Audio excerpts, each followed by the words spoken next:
Hello बच्चों, the Bihar teacher history maker मेरा mobile मेरी शिक्षा में आप लोगों का स्वागत है।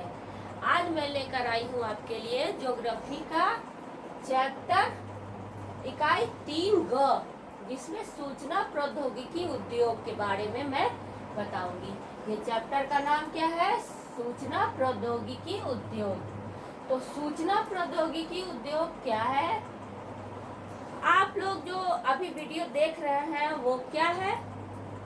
वो एक तरह से सूचना ही है। मैं इस मोबाइल से आपके मोबाइल तक क्या पहुंचा रही हूँ? ये सूचना पहुंचा रही हूँ। तो आप मोबाइल से जो भी काम करते हैं क्या होता है? वो सूचना प्रौद्योगिकी का ही वो एक पार्ट है। तो अभी आप लोग देखते होंगे कि कोई भी मैसेज कहीं से भी आसानी से कितनी भी दूर कोई है तो पहुंच जाता है। कहीं से भी कौन वीडियो कॉल करके पता चल जाता है कि वहाँ पे वो किस तरह से रह रहा है। अगर कोई किसी के परिवार के लोग बहुत दूर हैं तो वो चाहते हैं कि मैं उनको देखूं, तो वो भी संभव है। तो आजकल ये सब बहुत आसान हो गया है। तो बस यही है सूचना प्रौद्योगिकी। तो हम लोग इसके बारे में जानते हैं। तो कंप्यूटर आधारित वैसी प्रविधियां जिनसे सूचनाओं का आदान प्रदान शीघ्रता से हो जाता है, सूचना प्रौद्योगिकी कहलाता है। कोई भी चीज हो, आसानी से हम अपने दोस्तों को, अपने रिश्तेदारों को, अपने मित्रों को, परिवार वाले को भेज सकते हैं आसानी से। कभी कभी क्या होता है, कभी कभी होता है हम लोगों को विद्यालय में कि कोई ऐसी चीज है, डॉक्यूमेंट है जिसे हमें तुरंत देना है, लेकिन मेरे पास वो नहीं होता है। तो हम अपने घर कॉल करते हैं कि मेरा वो डॉक्यूमेंट आप व्हाट्सएप पे भेज दीजिए। घर से कुछ लोग, जो लोग होते हैं घर में, तो वो व्हाट्सएप पे भेजते हैं। फिर हम जहाँ हैं वहीं से उसको प्रिंट आउट निकाल लेते हैं और तुरंत वो मेरा काम हो जाता है। तो इस तरह बहुत ही आसान हो गया है। सूचना प्रौद्योगिकी के कारण हमारा जीवन बहुत ही आसान हो गया है।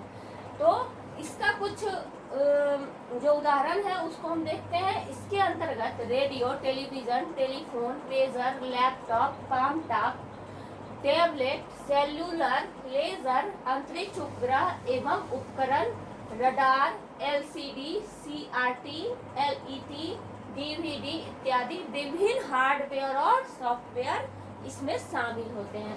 रेडियो टेलीविजन भी हमारा एक सूचना प्रौद्योगिकी है, क्योंकि उससे हम किसी भी दूर जगहों के समाचार को सुन लेते हैं। चीन में क्या हुआ, पाकिस्तान में क्या हुआ, अमेरिका में क्या हुआ, कहीं भी क्या हो रहा है, पूरे देश में क्या हो रहा है, वो सब हम जान जाते हैं। किससे? सूचना से। तो सूचना प्रौद्योगिकी का ही एक पार्ट है रेडियो टेलीविजन भी, और टेलीफोन तो है ही। इसके अलावा बहुत सारी चीजें अभी नए रूप में इसका निर्माण होता आया है और इसका विकास होता आया है। तो तरह तरह के हम लोग मोबाइल में भी ऐप्स देख रहे हैं। तो ये सब क्या है कि सूचना प्रौद्योगिकी से ही संभव हो सका है। तो प्रौद्योगिकी कहते हैं, इसे ही प्रौद्योगिकी कहते हैं। सूचना प्रौद्योगिकी आजकल प्रत्येक क्षेत्र में महत्वपूर्ण भूमिका निभा रहे हैं। हर क्षेत्र में ये खास है। कैसे? चिकित्सा में, बैंकिंग में, मनोरंजन में, यातायात में जीपीएस लगा होता है, शिक्षा इत्यादि सभी क्षेत्र में। चिकित्सा में कैसे है कि अगर हम अभी देखिए, अभी क्या होता है कि कोरोना टाइम में, लॉकडाउन में हम लोग बाहर नहीं निकल पाते हैं। तो बहुत सारे लोग अगर बीमार पड़ रहे हैं तो घर से ही इलाज कर लेते हैं। कैसे? कि मान लीजिए कि मुझे यहाँ पर कोई घाव हो गया है, कुछ हो गया है, तो हम वीडियो कॉल करते हैं और डॉक्टर को ये दिखा देते हैं कि देखिए मेरा ये घाव ऐसा ऐसा है, आप इसका कुछ दवा बताएं। तो क्या होता है कि डॉक्टर वहीं से आपको वीडियो कॉल पे देख लेता है कि ये स्थिति क्या है और आपके लिए दवा बता देता है।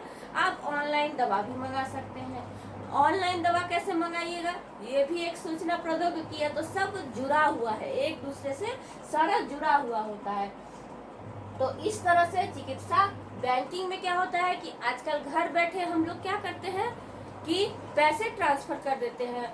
किसी रिश्तेदार को बहुत जरूरी होता है किसी कोई सामान लेते हैं तो वहाँ पे अगर हम अपने बैंक से ही ट्रांसफ़र कर दें पैसा उसके अकाउंट में तो ऐसा हो रहा है। तो ये सब बैंकिंग में भी संभव है। बहुत सारी चीज़ें बैंकिंग में सुविधा हो गई है। मनोरंजन के क्षेत्र में तो बहुत सारी चीज़ें हैं। मनोरंजन में हम गेम खेलते हैं, वीडियो कॉलिंग करते हैं, उसमें भी हम लोग मनोरंजन करते हैं। इसके बाद टीवी में, टेलीविज़न में जो हम लोग चित्र देखते हैं, फिल्मों को देखते हैं, समाचार सुनते हैं, ये सब क्या है? मनोरंजन है। यातायात सुविधा में भी जीपीएस लगा के इसका उपयोग हम करते हैं। कैसे कि हमारे बच्चे बस से जा रहे हैं स्कूल और हमें उसको छुट्टी में लेने जाना है, तो क्या होता है कि जीपीएस हमारे फ़ोन में अटैच होता है, जिससे हमें पता चल जाता है कि उसका बस कहाँ है, कितनी दूर पे है, और हमें पता चलता रहता है कि वो अब नज़दीक आ गए हैं, तो हम उसको जाके ले आ सकते हैं। जीपीएस की सहायता से स्वास्थ्य विभाग में भी बहुत ही अच्छा काम हो रहा है कि जीपीएस से हम एम्बुलेंस का पता लगा सकते हैं कि एम्बुलेंस कहाँ है, उसको जल्द घर बुला सकते हैं। तो इस तरह ये सब संभव हो सका है सूचना प्रौद्योगिकी से। इसमें कुछ खास चीज़ें हैं, ये 3 चीज़ जिसके बारे में मैं डिटेल बताने वाली हूँ: वाईफाई, ईमेल और जीपीएस।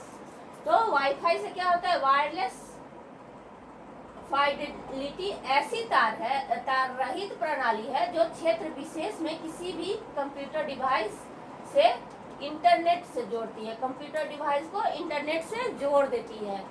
जैसे कि मेरे घर में ही एक लैपटॉप है, एक मोबाइल है, एक और मोबाइल है, तो क्या होता है कि अगर डाटा है एक मोबाइल में तो हम उसको लैपटॉप से भी जोड़ सकते हैं और दूसरे मोबाइल से भी जोड़ सकते हैं, ताकि तीनों को हम चला सके, तीनों की सुविधा ले सके। तो वाईफाई से बिना तार के ही कनेक्ट हो जाता है।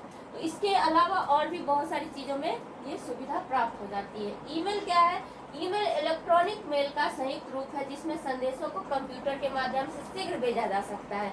ईमेल पर क्या होता है कि हमारे कंप्यूटर में भी होता है, हमारे लैपटॉप में, मोबाइल में, सब में होता है, जिससे हमें कोई भी मैसेज देना होता है किसी को तो आसानी से हम मैसेज पा सकते हैं और भेज सकते हैं। जीपीएस जैसा कि मैंने बताया कि ग्लोबल पोजीशनिंग सिस्टम है, जिसकी सहायता से कोई भी व्यक्ति या वस्तु कहाँ है इसका पता चलता है। जैसे मैंने बताया कि बस कहाँ है ये मुझे पता चल जाता है, तो इसका भी पता चलता है। बिहार राज्य में स्वास्थ्य समिति द्वारा संचालित जीवन रक्षक वाहन जीपीएस से युक्त है, जिससे वाहन की स्थिति नियंत्रण कक्ष के कंप्यूटर पर प्रदर्शित होती रहती है।